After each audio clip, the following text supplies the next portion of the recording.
Hi, this 5-minute solution gonna show you how to see recently deleted apps on iPhone. Follow these easy steps to find out all of your recently deleted apps on your iPhone. First of all, go to your App Store and make sure to sign into your Apple account here. Now tap on your profile photo at the top right. And here tap on purchased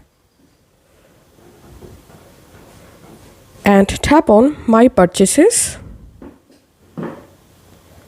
and here go to not on this iPhone section, and here you will find all of your uninstalled or deleted apps, and the top of this list you will find the recently deleted apps.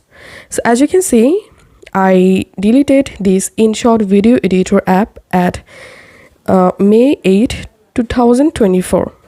Here we can see the list of all recently deleted apps with delete date. So this is how we can easily find deleted apps on iPhone. If this video helped you out, please leave a like and leave a comment down below. Thank you for watching.